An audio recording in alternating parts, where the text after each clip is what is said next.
Bismillahirrahmanirrahim. Assalamualaikum warahmatullahi wabarakatuh.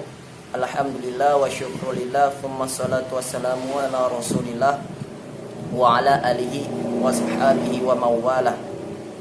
Pertama-tama dan yang paling utama, marilah kita panjatkan puja dan puji syukur kita kehadirat Allah Subhanahu wa taala.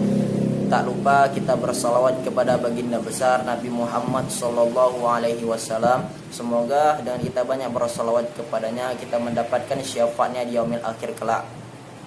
Adapun tujuan saya membuat video ini adalah untuk memenuhi ujian bab 1 usul fikih, yakni tentang al-hakim, mahkum bi dan mahkum alaih.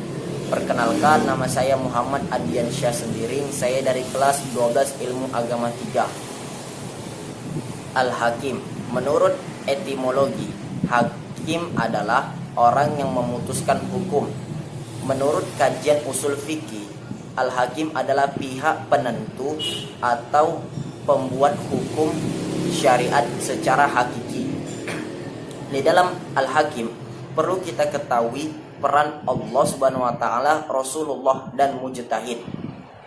Peran Allah dalam al-hakim adalah sebagai pembuat hukum secara hakiki. Peran Rasulullah sallallahu alaihi wasallam dalam al-hakim adalah sebagai penjelas hukum.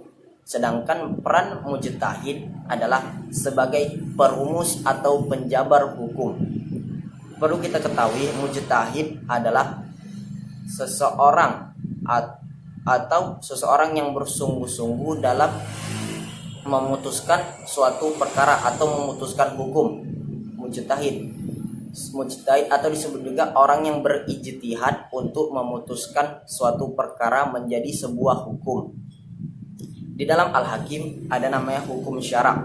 Hukum syara' adalah seperangkat hukum yang dibuat berdasarkan ketentuan Allah Subhanahu wa taala, yakni ketentuan Allah adalah Al-Quran dan hadis Rasulullah Sallallahu Alaihi Wasallam. Hukum syara' terbagi menjadi dua, yakni hukum taklifi dan hukum wad'i. Hukum taklifi adalah titah Allah yang berkaitan dengan tuntutan untuk mengerjakan atau meninggalkannya. Hukum taklifi yakni ada wajib, sunnah, haram, dan makruh. Sedangkan mubah tidak termasuk ke hukum taklifi. Memang dia ada pilihan untuk membuatnya atau tidak membuatnya. Akan tetapi di dalam mubah tidak ada tuntutan, sehingga dia tidak termasuk ke hukum taklifi, namun dia termasuk ke hukum takhyiri.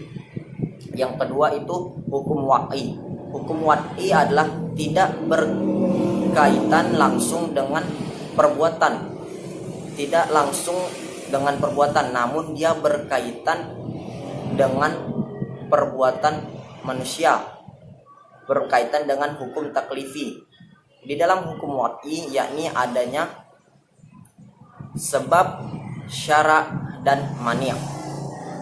Sebab, jika sebab itu belum ada, maka hukum taklifi itu pun dianggap tidak ada. Yang kedua syarat. Jika syaratnya belum terpenuhi, maka kewajiban hukum taklifi belum ada. Yang ketiga mani'. Mani' ini sebagai penghalang hukum taklifi, sebagai penghalang untuk tidak berlakunya hukum taklifi tersebut. Selanjutnya adalah mahkum bih atau objek hukum. Mahkum bih adalah sesuatu yang dikehendaki oleh pembuat hukum untuk ditinggalkan atau dikerjakan oleh manusia, atau sesuatu yang dikehendaki pembuat hukum yang dibiarkan pembuat hukum untuk dikerjakan atau ditinggalkan oleh manusia. Syarat suatu perbuatan itu termasuk kepada objek hukum adalah yang pertama, perbuatan itu sah atau jelas adanya. Yang kedua, perbuatan itu tertentu adanya, namun diketahui oleh yang mengerjakan perbuatan itu, dan perbuatan itu dapat dibedakan dengan perbuatan yang lain. Yang ketiga, perbuatan itu masih mampu dikerjakan atau masih dalam kategori batas kemampuan yang mengerjakan. Selanjutnya adalah mahkum alaihi. Mahkum alaihi atau subjek hukum adalah sesuatu atau seseorang yang dituntut oleh Allah untuk mengerjakan segala sesuatu itu sesuai dengan syariat-syariat Allah, atau lebih sering disebut dengan mukallaf. Syarat menjadi mukallaf yang pertama itu adalah orang itu tahu atau mengerti hukum tersebut, dan yang atau lebih kita tahu balik atau berakal. Yang kedua itu adalah orang tersebut mampu untuk mengerjakan atau meninggalkan hukum tersebut. Sekian yang saya ketahui tentang al-hakim, mahkum bih, dan mahkum alaih. Jika ada salah kata, saya mohon maaf. Wabillahi taufiq wal hidayah. Wassalamualaikum warahmatullahi wabarakatuh.